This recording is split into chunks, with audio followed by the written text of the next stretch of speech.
Okay, let's start. Hello and welcome to this Group of 78 webinar on Our Way or the Norway, comparing Canada's and Norway's climate actions. My name is Roy Culpepper. I chair the Group of 78. Before we start, I'd like to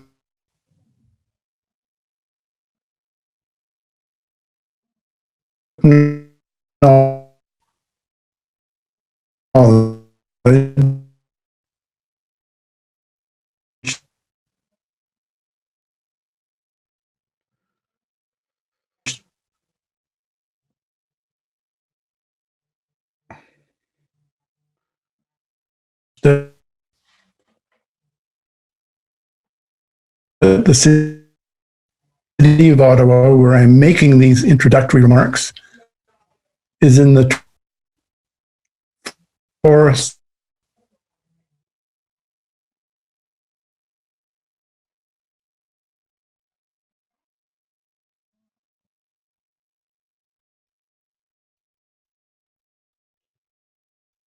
I guess we'll give Roy a moment to come back.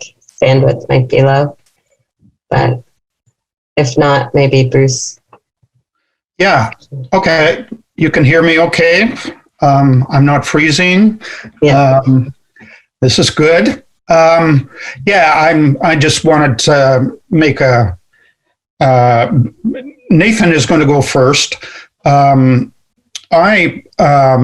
was invited by the Norwegian ambassador back in 2013 to spend a week or so, a little bit more, in Norway, getting a sense of how their climate actions and policies works. So I did that, and I wrote a piece called The Petro-Path Not Taken.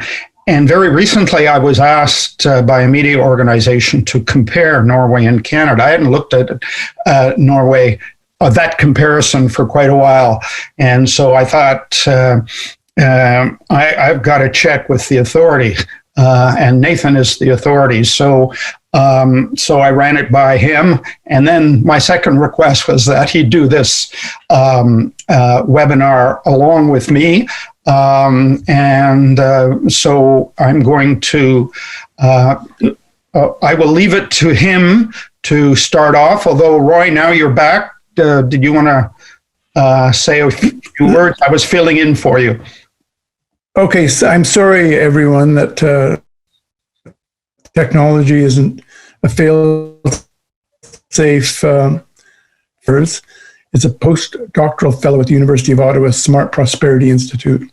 His current book project, based on his PhD dissertation, examines the politics of Canada, Australia, studying the regional political economy of electric vehicles. Bruce Campbell is former executive director of the Canadian Centre for Policy Alternatives. He is adjunct professor at York University and senior fellow Ryerson University Centre for Free Expression. He is the author of the Lac-Mégantic Rail Disaster, Public Betrayal Justice Denied, published in 2018. And I'd like to add that Bruce has recently joined the Group of 78's board of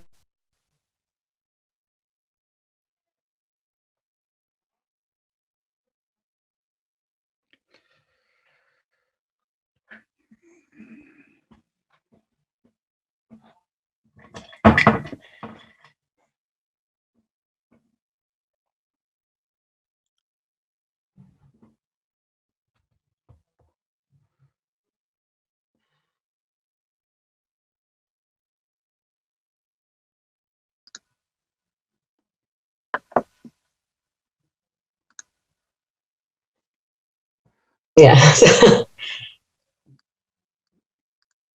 we're still having problems with Roy. Maybe Yeah, there we go. can I suggest that Nathan start? Sure, I could get things started here. Thank you, Bruce, and thank you, Roy. Technology problems aside, these things happen more often than we always want them to. But I'm happy to spend a few minutes just to frame up the conversation that we're going to be having around Norway and Canada, what makes it an interesting and fair comparison with regards to Norway's climate policies. So just to start off, Norway's climate and energy policies have fascinated me for a long time. And Bruce's early report that he mentioned, the Petro-Path Not Taken, really helped pique my own curiosity in this comparison. And it eventually morphed into a PhD project, which Roy was mentioning, which compared Norway's climate policy with Canada and Australia. And I think it's important to speak to what makes this Norway-Canada comparison fair or interesting. You know, Norway has about the population of the GTA. It's a lot smaller than Canada, but like Canada, it's a major oil exporter. The oil industry is powerful in both countries. It shapes the politics and policies and is a major economic driver. Both countries are advanced, industrialized democracies that are also highly reliant on a single major export market. So in the case of Norway, it's the EU, and Canada, it's the United States. But like most things in the real world, there's some things that aren't really, that complicate the comparison. So there's very different cultures between the two countries. In Norway, they have an extremely high level of social trust and much more transparent political institutions than in Canada. And with regards to debating social issues and the policymaking process, it's a lot more consensus-based compared to the much more contested or conflictual politics that happen in Canada. There's different systems of governments as well. Canada has constitutionally divided powers between the federal government and provincial governments.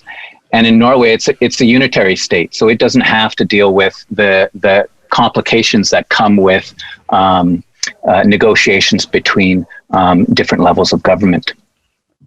Also, there's major differences in the electoral systems. In Canada, as all of you know, has first past the post system, where a single party forms the majority in government, often with a minority of the popular vote. But in Norway, like many Northern European countries, has proportional representation, which means they're used to governing with coalitions from across the political spectrum, and used to ensuring that there's a wider variety of societal views represented in government policies. So those impact the story of climate policy, undoubtedly. But even with these differences, I think that there's enough similarities to make a comparison of climate policies interesting. So I'm going to give a brief history of climate policy in Norway. Then I'm going to talk about how those climate policies have impacted emissions in those countries, and then discuss what are the lessons that we could take, 3 lessons that we could take from Norway and apply it to the Canadian case. So a story of Norway's climate policy is incomplete if you forgot to mention Prime Minister Gro Harlem Brundtland. And she was the Prime Minister of Norway during the 1980s, and where she led an initiative called the World Commission on Environment and Development, which in 1987 released a report called Our Common Future, which helped to popularize the term sustainable development. So she's known as the world's environment minister. The Norwegian foreign ministry calls her the mother of sustainable development. And she's helped to lead international climate diplomacy on acid rain, on around the ozone hole, and early efforts around the climate change. And she worked closely with Canada as well, forming a strong working relationship with the government of Prime Minister Brian Mulroney at the time, who was also a leader in these different environmental policy initiatives. But the difference starts to diverge pretty quickly in Norway's story, where they started to build off of this momentum around climate diplomacy or environmental diplomacy to enact pretty significant domestic policies right off the bat. So in 1991, before Canada had even come up with a climate plan, Norway introduced the first carbon tax in the world on an oil and gas industry. So there was a few Scandinavian countries which implemented a carbon tax the year prior, but Norway was the first to do it. And it was proved extremely durable. And it has survived different changes in government and expanded over time to the point where it's now about $80 a ton on carbon, Canadian dollars. So to compare that with Canada, it took until 2007, 16 years later, for Alberta to develop a price on its emissions from its oil and gas sector, and that was well over an order of magnitude less than Norway's carbon price. And as you know, just a few years ago, we had a national price on carbon implemented by the current government here in Canada. So beyond carbon pricing, there was carbon capture and storage that Norway's been a leader on. So carbon capture and storage is where you take the greenhouse gas emissions, the CO2 emissions, from an oil and gas operation or other industrial point sources, and you put it into the ground, in some cases for permanent geological storage. And that's what Norway did in 1996 for the first CCS project in the world to capture carbon from or CO2 emissions, methane from offshore oil and gas wells, and inject it for permanent geological storage off the Norwegian continental shelf. So this was made possible in part because of the significant carbon tax that they had implemented about 5 years earlier, and some of the specific CO2 profiles of their gas reservoirs. So the next policy that I wanted to walk through was called REDD. It's an acronym for Reducing Emissions from Deforestation and Forest Degradation, REDD. And this was a project that was largely conceived and funded by Norway, which began in around 2007. And essentially, the program pays developing countries to manage their forests in a more sustainable manner that promotes sustainable livelihoods, but also helps to secure the carbon that's in these forests so that you don't cut them or burn them, and also in some cases to grow the amount of forest cover in some of these countries. The last policy that I wanted to briefly touch on was electric vehicles. And Norway has had an ambitious suite of electric vehicle policies since the late 1980s. And those policies have been layered on purchase incentives, use incentives, all sorts of different ecosystem of electric vehicle policies, to the point where now over 75% of all new car sales last year in Norway were either battery electric or plug-in hybrid electric, which is a phenomenal amount. It's well over its nearest competitor in terms of the amount of market share that these zero-emission vehicles have. To compare that with the markets in Quebec and British Columbia and Canada, which have the biggest EV market share, there at about 8 to 10%. So 75% is substantial. And you go to Norway or to Oslo, and you could see the difference and hear the difference on the streets there. And like with the REDD initiative, CCS, and carbon pricing, these EV policies were early in Norway. They were durable, again, surviving different changes in governments from socialist-led coalitions to conservative-led coalitions. And they had increasing ambition over time. So what's been the emission impact of these world-leading climate policies in Norway? There's always some peril in attributing emission impacts from particular policies to the national emission inventory, because there's a host of factors at play. These countries and industries are part of global markets, and there could be a global pandemic, or there could be a financial crisis, or instability in different regions of the world, which impact these emission accounts.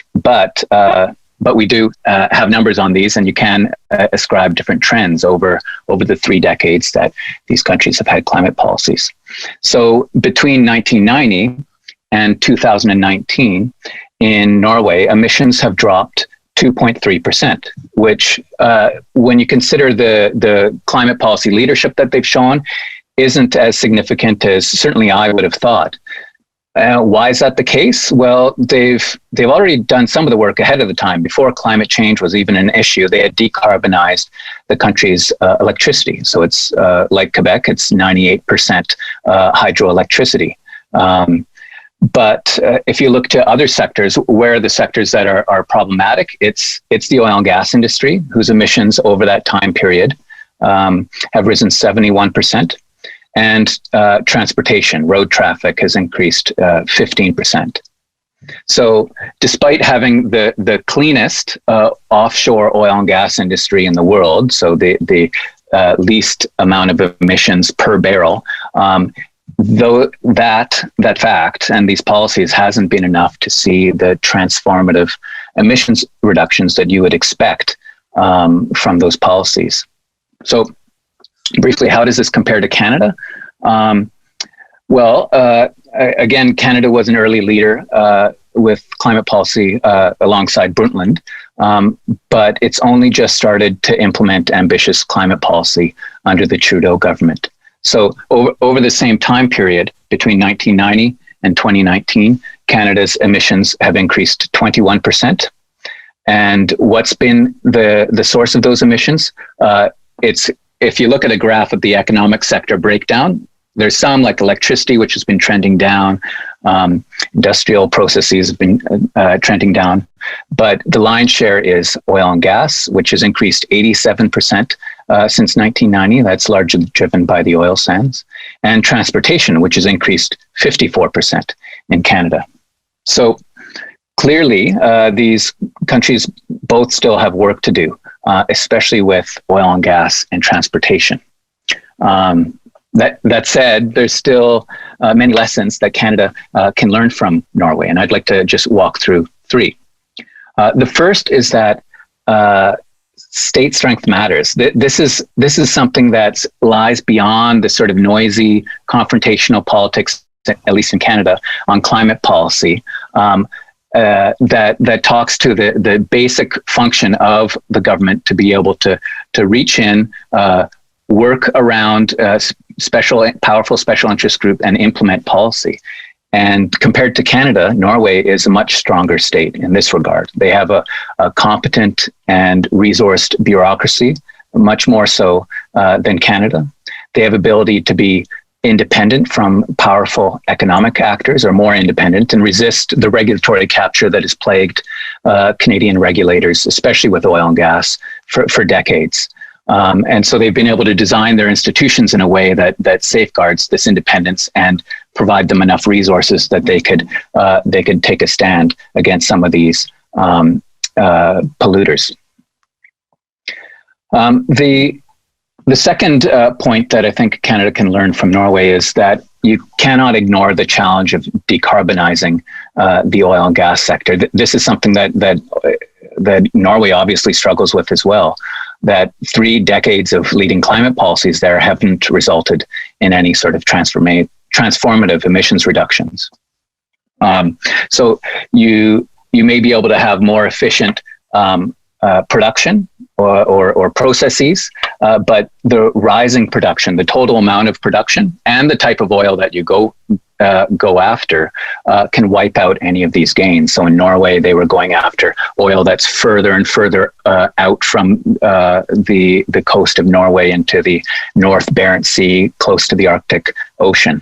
This is much more expensive, and it takes more emissions to extract that sort of oil. Or they're going after older reserves, which takes more oil. And in Canada's case, it was the oil sands. So this speaks to the need to reduce and isolate the dependence on this industry. Part of this is dealing with the economic rents, or the revenue that's associated with this industry. Norway has done an incredible job in this front with respect to their sovereign wealth fund, and I suspect Bruce will talk about that following my comments.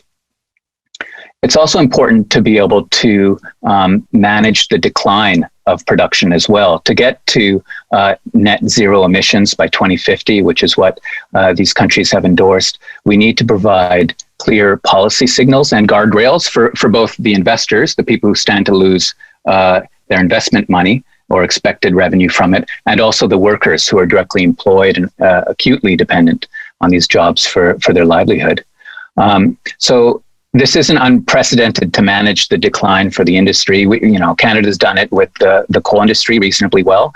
And last week, California just announced that it would be phasing out its oil and gas production by 2045. So it provides a long-term event horizon for the industry, and it's complemented by a number of just transition policies that will help the economy and communities to move on. And California isn't alone on this. Denmark's done the same thing last year. Before that, France has done it, and a number of other countries. So it's obviously, it seems unthinkable almost in Canada, but it's a difficult, necessary, and now not unprecedented step to help realize net zero emission goals, but also to see that Canada can thrive in the future. I also wanted to have one last lesson, which was that Canada can build on its existing strengths. It doesn't have to invent a new industry to be able to thrive in the future. And that, I think, Norway has shown, where leadership that it has demonstrated with electric vehicles has inspired policymakers and companies in the private sector to say, hey, well, why can't we decarbonize our boats, our maritime transport? So that has seen government policies say that certain ferry routes need to be zero emission, and that is there's been concessions that have been offered for different ferry operators who have had to commission new boats that were never invented before for road for vehicle ferries for these routes. And that's proven that it's been a cost saving mechanism and helpful for emissions as well.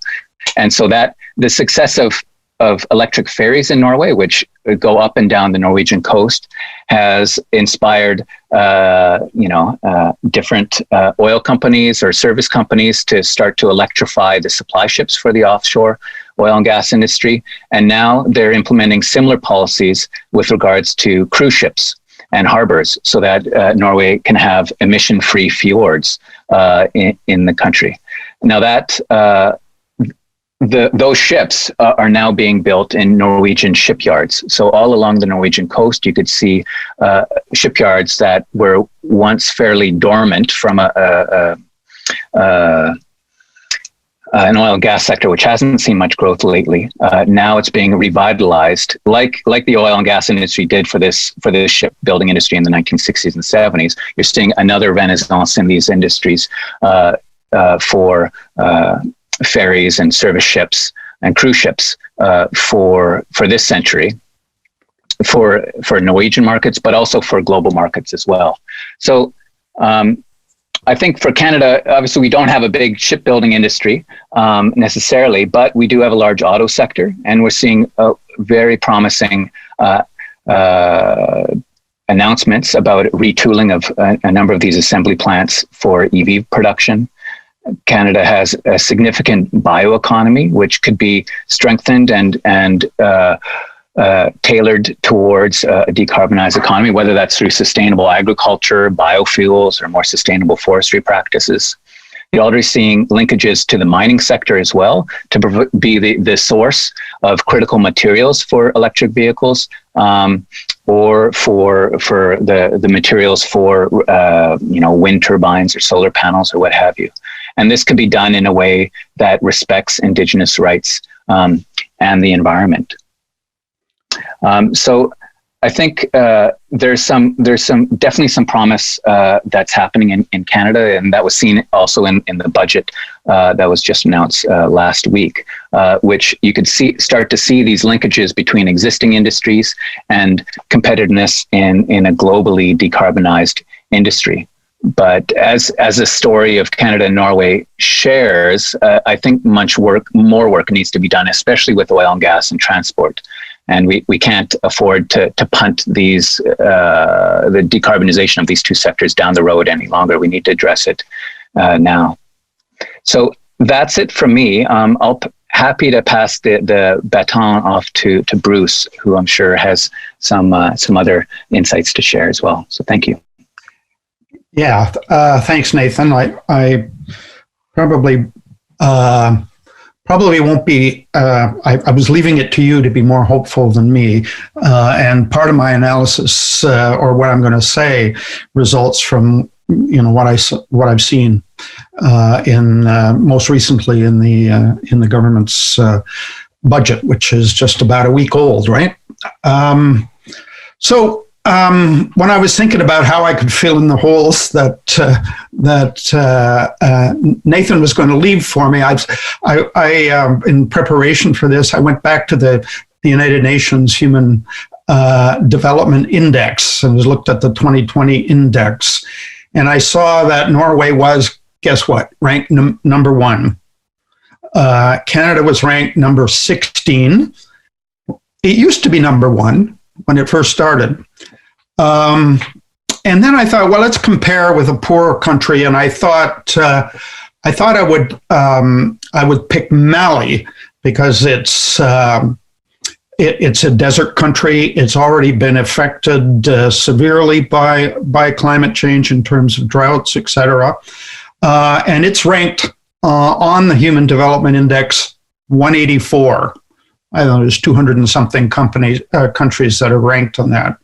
Then I looked at, because it's now incorporating carbon information. So Mali's annual carbon emissions per capita were 0.2 tons. Norway's carbon emissions per capita annually were 8.3 tons, and Canada's were 15.3. In terms of ecological footprint, Norway's ecological footprint ranked, these are ranks, 152nd. You remember it was number 1 on the Human Development Index.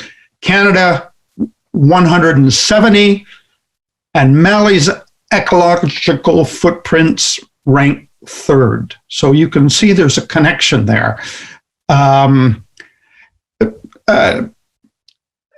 Nathan mentioned that Canada's emissions increased significantly, much more than Norway's.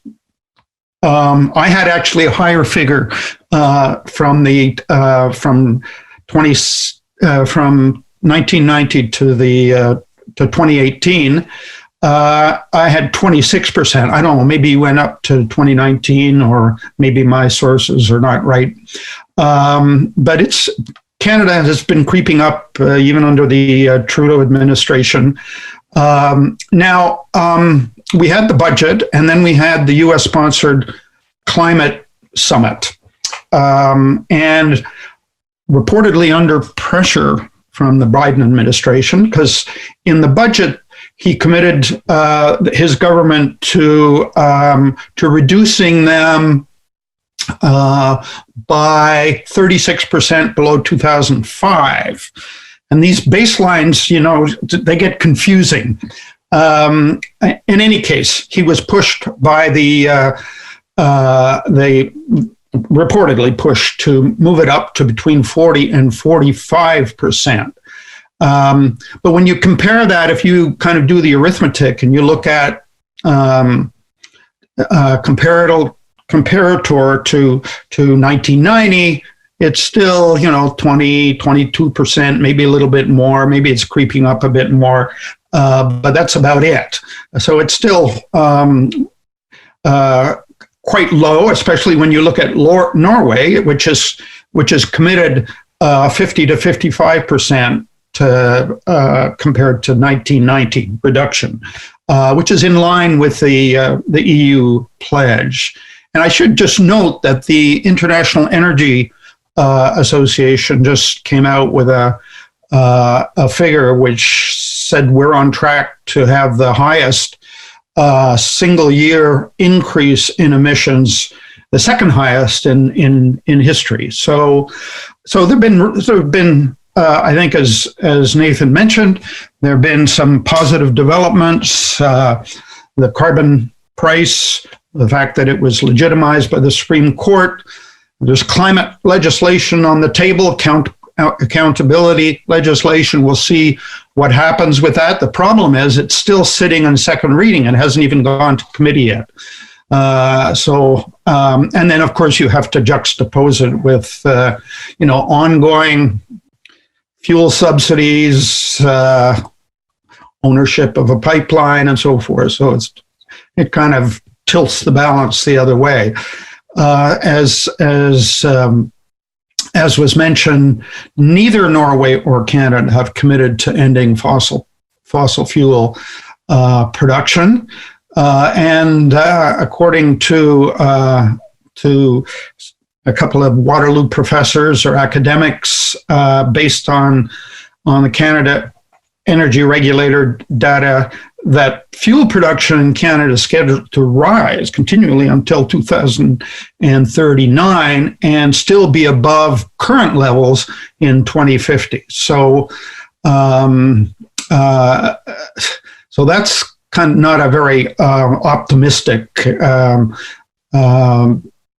projection for the industry itself. Of course, the industry, I guess in both countries, they talk about reducing carbon intensity, but not production.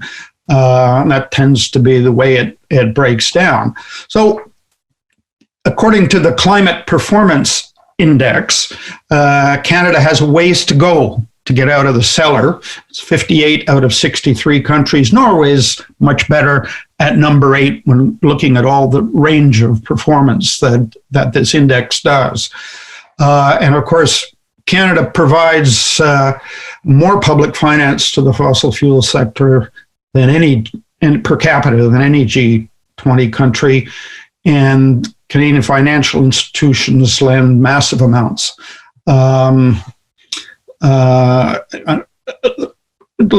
me just, I'm not sure what my time is like, but I'll just go into budget 2021.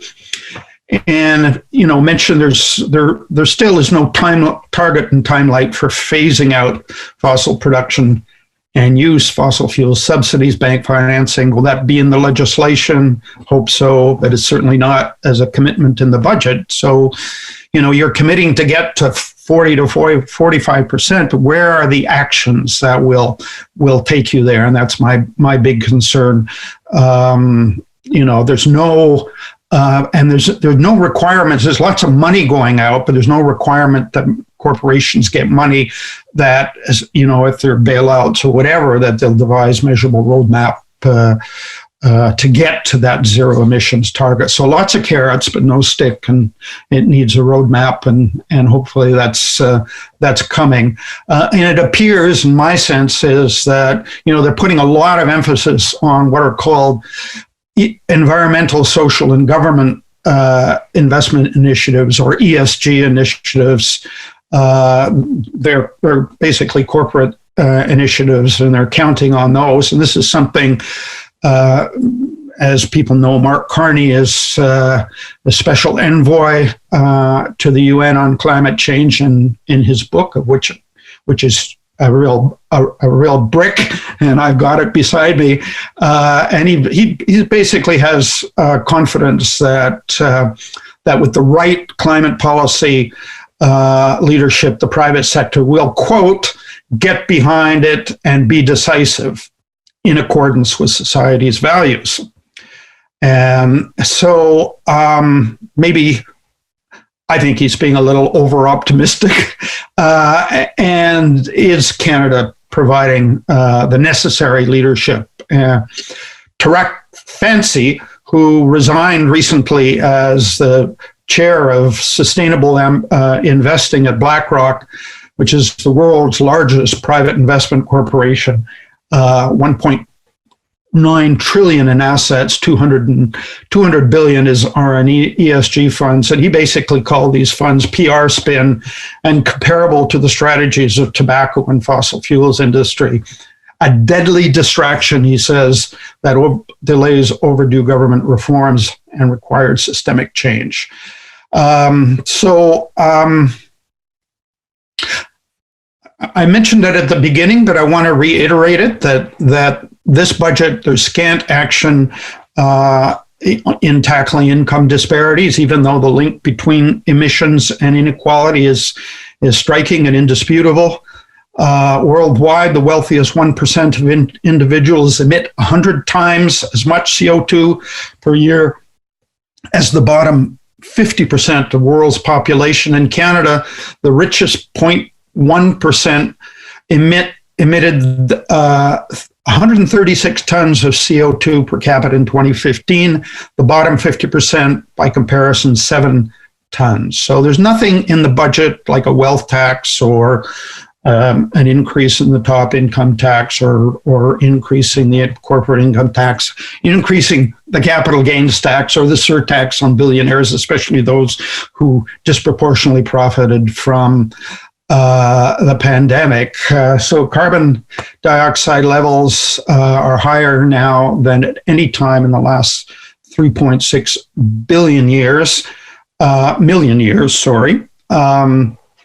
And so the snail's pace of this budget is really out of step. It's really got to take a step up, and it needs to play its role in preventing the slide towards climate abyss, and it can do better. And Nathan pointed in some of the ways that it can do better. I actually wasn't going to talk about the Sovereign Wealth Fund, but just very briefly, the Canada Sovereign Wealth Fund, actually the Heritage Fund in Alberta, began in the mid-70s with the Prime Minister at the time, Peter, what's his name? Help me out. In any case, Peter Lougheed, yeah. Yes, Lougheed. Thank you. Just having a mind lapse. So Norway's only began quite late, into the mid-90s, I believe. It currently has well over $1 trillion in that fund, and Canada's Heritage Fund has about, I don't know, 15 to $17 billion. It changes a little bit. I don't know if it's less or more, but you can see the difference between trillions and billions. And it's a big help in Norway's transition. And so, it's really managed the rent from the resource extraordinarily well. It will help it in its efforts going forward. So thanks. That's it for me.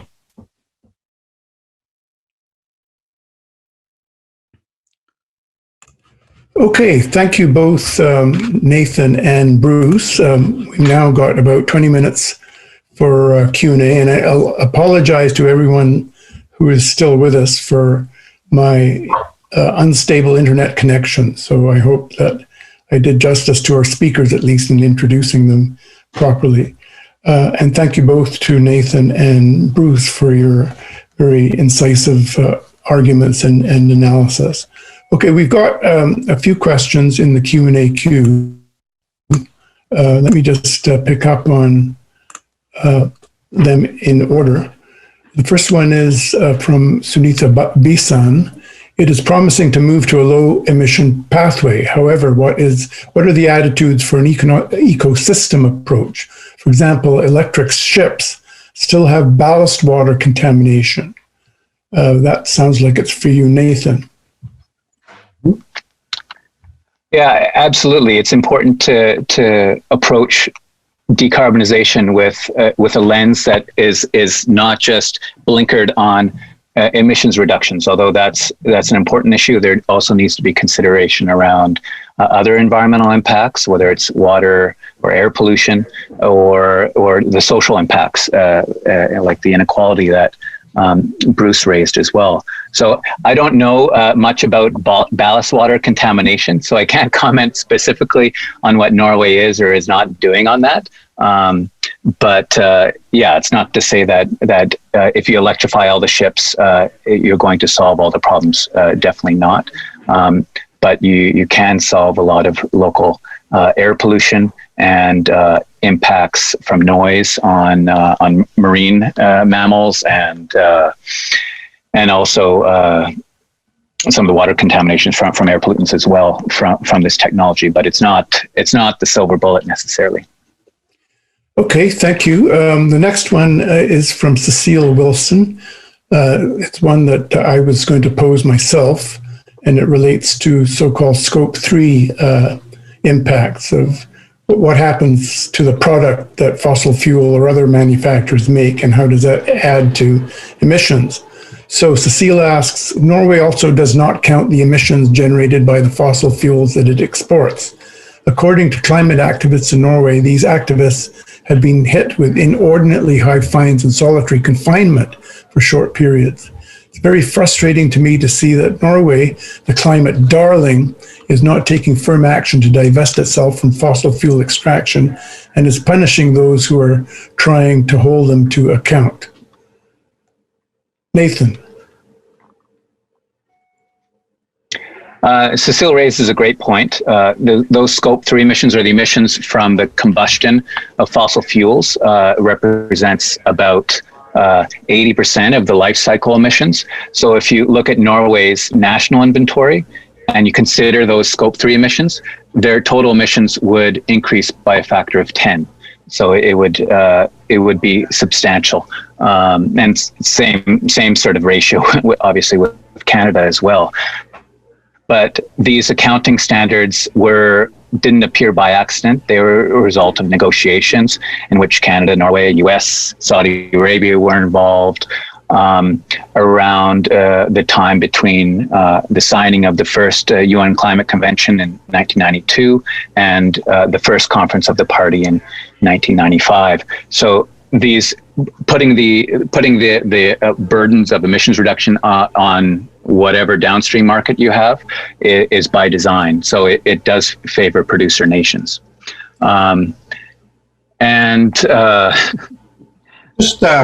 Cecile's point about just to add the issue of exports not being counted and both countries continuing to or resisting putting a cap on production, and Norway's move to issue licenses for exploration in the Barents Sea has been very controversial. I believe environmental advocates have launched legal actions, but thus far have not been successful. You could correct me if I'm wrong on that, Nathan. Nathan, those court challenges haven't been successful. Just to say that those court challenges haven't been successful, but I think as the commitments to phase out fossil fuel production increases and becomes more normal for producer nations, you'll start to see this take hold. And is Norway a likely target? The global environmental movement certainly thinks it could be a next mover, in part because it has had declining oil production for 10, 15 years now. And it does have substantial money squirreled away in their sovereign wealth fund. So they make more money off of that fund than they do from all the proceeds from the fossil fuel revenues. So they're starting to decarbonize their revenues from this oil and gas sector, and then that fund is starting to decarbonize itself, divesting itself from coal companies and oil sands companies, for example. Is this divestment going to be imminent in Norway? I'm not sure. I don't think so right now. There probably needs to be a new government formed, certainly, in Norway for that to be the case. But as jurisdictions like California most recently come on board, I think the pressure will increase on countries like Norway. Okay, moving right along. Thank you for those responses from Lou Auerbach, who asks, can you talk about the policy differences between Conservative and Labour coalition governments with respect to these issues in Norway? And perhaps we could bring Bruce in on this one too. Is there less consensus politically in Canada than there is in Norway when you look at the whole spectrum of political parties in Canada and where they stand on addressing the climate threat. Yeah, I mean, and Nathan will probably add to this. I mean, it's a conservative government in power now, and they've moved back and forth, and yet back and forth, conservative and Labour. But they're usually coalition government. They're always coalition governments. They're not first past the post, and that's another point that Nathan raised. And of course, that's not the case in Canada, whether it's provincially or federally.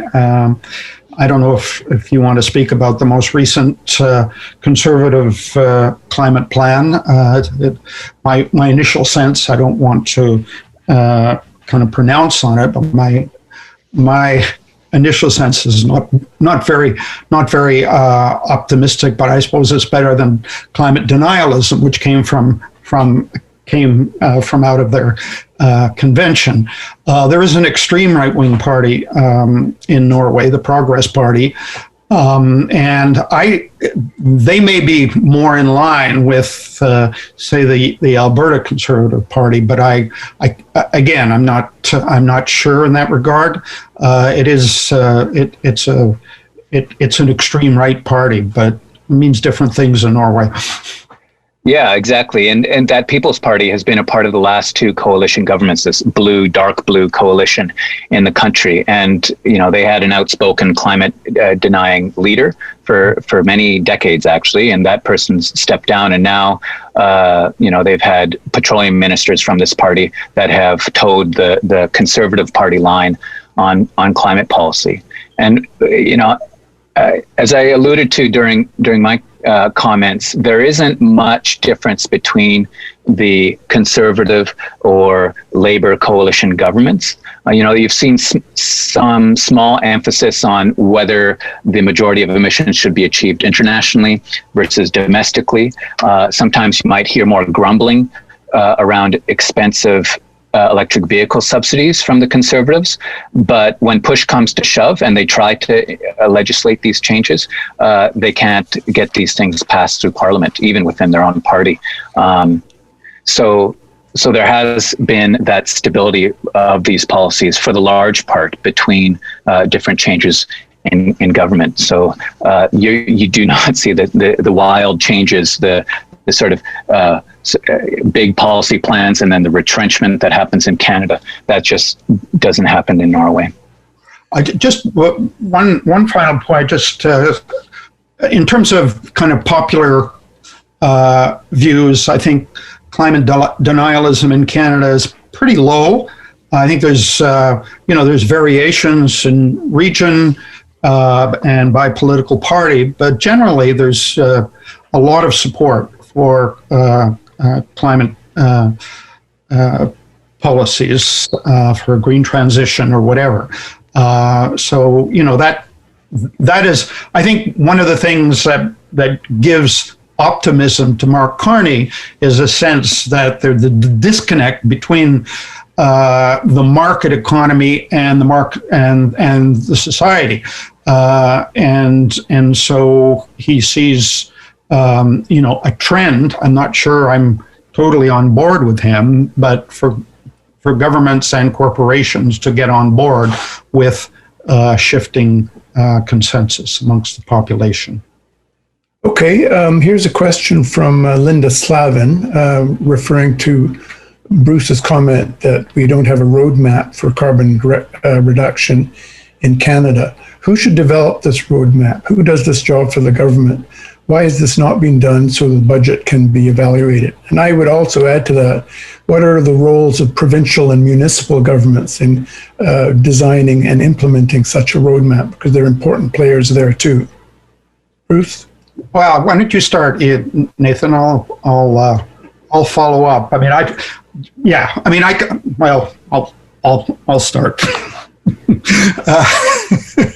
I think it's first and foremost, that's the government's responsibility I mean, when you look at the corporate sector, it has another priority above all, and it's a legal obligation as well, and that's the pursuit of profits and power. To quote or paraphrase Joel Bakken in his recent book, the New Corporation.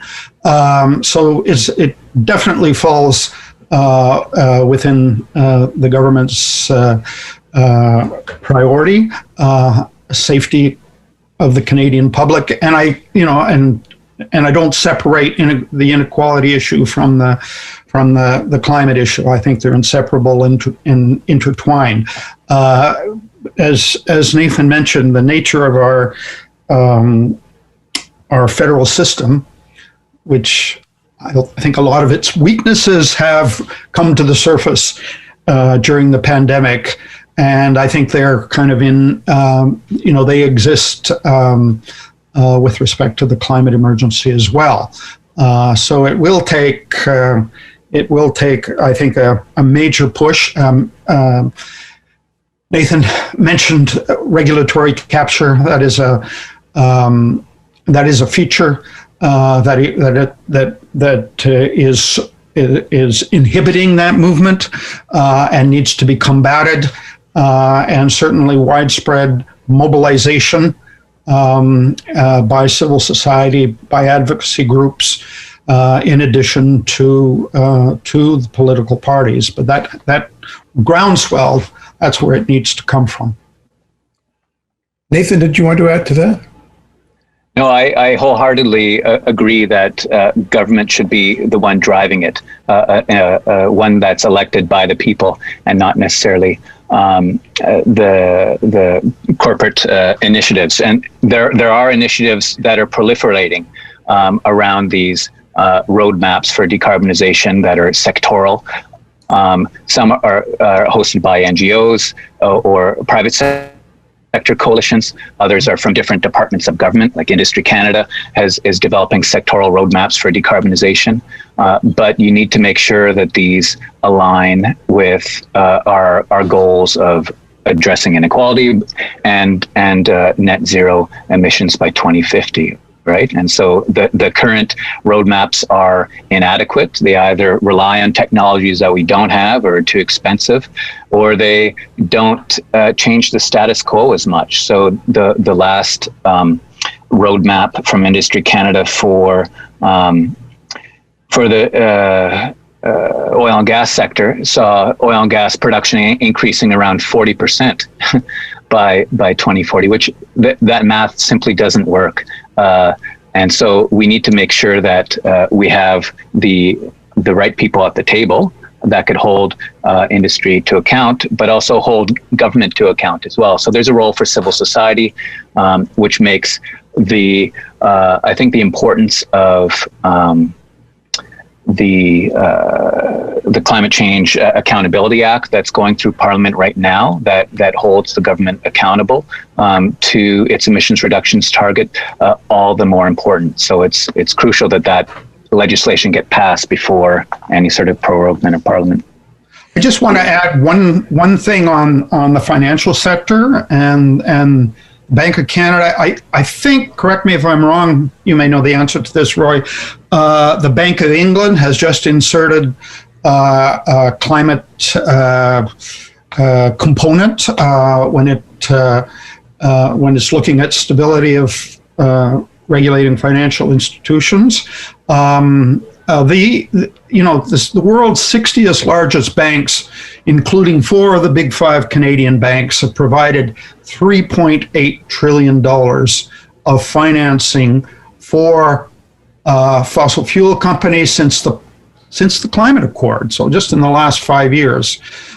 So there needs to be a real change there in how financial regulators look at financial institutions and risk factors, et cetera. Yeah, I agree with that. And in terms of the role of the Bank of Canada, there was an interesting review article in the Globe and Mail over the weekend on Tiff Macklem, the current governor of the Bank of Canada, who seemed to take a step backward from his eminent predecessor, Mark Carney, who was governor a decade or so ago, saying that the private sector should fall into line with what various groups such as the Financial Stability Board and the Task Force on Climate and Risk and Financial Disclosure have been saying about being accountable for what they're doing. So I'm not sure what the current signal, how that could be characterized from the Bank of Canada, but you're absolutely right. What the financial sector does is crucially important and tends to be hugely understated. Let me just go back to our list of questions. There's quite a few questions. There's a confusion about the data, the amount of decline of emissions in Norway from 1990 to 2019 compared to Canada, considering that oil and gas emissions increased in both by 71 and 87% respectively. Sure, yeah, I could clarify that. Yeah, go ahead. Yeah, so the new emissions figures from 2019 just were submitted to the UN by different signatories to the Kyoto Protocol just a few weeks ago. So that's why my numbers and Bruce's numbers are a little bit different. So in terms of Norway, they had let me just get back to my notes where I had these figures. Their total emissions dropped between 2019 and 1990 and 2019 dropped 2.3%. But the emissions from their oil and gas industry have increased 71%. And in Canada, emissions increased overall 21%, and a lot of the emissions increase was driven by oil and gas. So in Norway, there's been declines in emissions from a bunch of other sectors, but the increasing emissions from oil and gas have offset the vast majority of those decreases. So that's why you have those varying numbers. Hopefully that clears things up. Okay, thanks. We've only got a couple of minutes left, and I'd like to take the chair's prerogative of posing a couple of questions myself. First of all, on the issue of just transition. Nathan, you brought this up briefly in passing in your comments, but we all know that what happens to the workers and communities that are going to be negatively affected through the phase out of fossil fuels is a huge political issue. And getting the just transition done right is extremely important, not only in terms of what's ethical and equitable, but also in terms of what's politically feasible. Did you want to say a bit more about how do we do a just transition that's equitable and fair? Absolutely.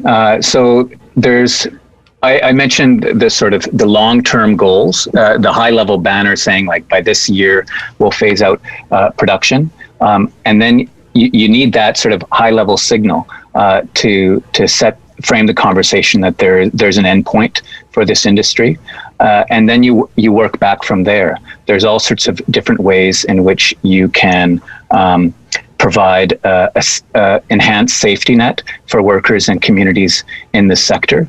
So there could be ways of supporting older workers who might not be able to make the transition to other jobs. This is done, again, we've done this for coal workers in Alberta in the past. There could be new training initiatives through post-secondary or technical institutes that could help retrain people. So you could offer enhanced grants for retraining or enhanced EI initiatives.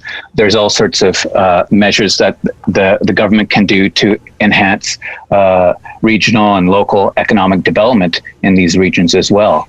Or if workers want to relocate, there could be assistance to these workers for them to relocate without facing any sort of unjust burden as well. So there's all sorts of ways, I think, that have been used in other sectors, albeit on a smaller scale, but which could be applied to the oil and gas sector. And because there already is, there has been for the last few years, substantial job losses from Canada's oil and gas sector already, from trends like automation, that you're already seeing this decline, and it's going to accelerate. So it's using some of the tools that are already at play, but increasing them and putting the right compass bearing for these policies so that no one has any surprises. Bruce, I'm sure you have something to add. Yeah, I just insert a word from my former organization, the Canadian Centre for Policy Alternatives. I think the CCPA was one of the first, I think, to write about just transition. I think it was, my recollection was that it was Dale Marshall, who is now with Environmental Defense. And most recently, your viewers might want to check out a very recent report by Hadrian Mertens-Kirkwood on a Just Transition Act. Now, the Liberal government promised a Just Transition Act to put it into legislation, but so far we've not seen it. But that will be a location where you can get more information on just transition and the need for it. Absolutely. Okay, we're over time, but if you'll forgive me, I'd like to pose one more question, and then we'll adjourn. That relates to adaptation. This year, the Group of 78's annual conference is going to focus on building resilience in the climate emergency. And we're doing this because we find that adaptation is grossly neglected as one of the most important implications of the climate emergency. And we find that it's not discussed enough, and it's not resourced enough in terms of how do you actually respond to the challenge of building resilience. What is your take on how Canada's and Norway's policies on adaptation? Are they doing anything? Are they doing enough? Should they be doing more? Both at home and abroad, I should add. Just say a word about, I think they should be doing more. I look at the budget, and they're talking about $1.4 billion over 12 years to Infrastructure Canada to top up the Disaster Mitigation Adaptation Fund. So no, it's definitely, not a lot. There's also Green Bond Program, which could include projects such as adaptation, but overall, I think it's pretty thin growth. Mm-hmm. Nathan, did you have anything to add?